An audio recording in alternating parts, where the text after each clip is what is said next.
There are people all across the political spectrum, going from at one extreme, people who feel that this is all about individual responsibility.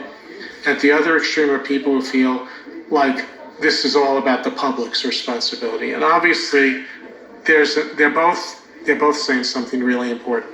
But the problem is when political values are mostly angry with adults who are not giving children what they need, or want to punish them, or minimally don't want to help them. You say, I'll be glad to help the kids, but I'm not going to help those adults. Well, what science tells us is you can't help little kids without helping the adults who are caring for them, because the kids are not helped by programs, they're helped by people. And even for people who say, I do a good job taking care of my kids, I work hard, I don't have things don't come easy, but I'm doing well by my children. And it's unfair to ask me to take responsibility for what other people are not doing for their children.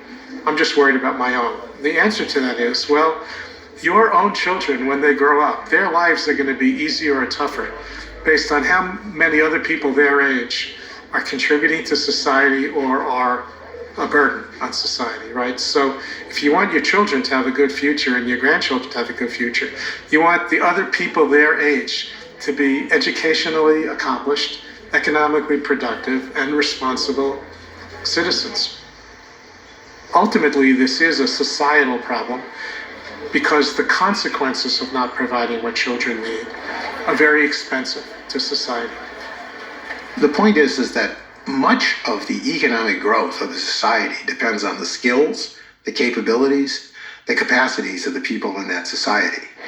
The fact that you develop skills early in life means that you are able to better participate in every other activity down the life cycle. The study in Jamaica that was actually conducted was a study that actually looked at supplementing the early lives. These are kids 9 to 24 months old who were stunted, children. They were all living in the slums in Jamaica, and these kids had huge developmental disadvantages.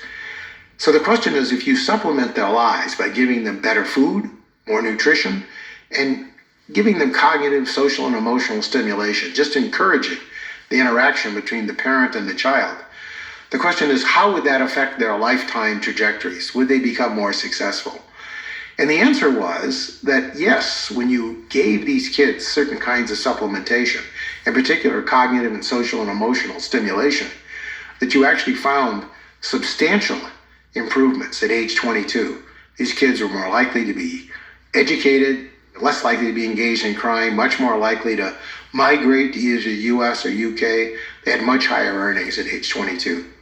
And so what the child development experts will talk about is scaffolding, basically building a relationship between the mother and the child, it's usually the mother, so that the mother can actually understand where the child's at, where the next stage in development might be for the child, and exactly how to respond to the disappointments the child might have, and the challenges the child might face, and then the growth that the child experiences so that she could take the child to the next step. Just kind of bumping the kid along and staying with the kid and encouraging the kid. Parenting, in other words.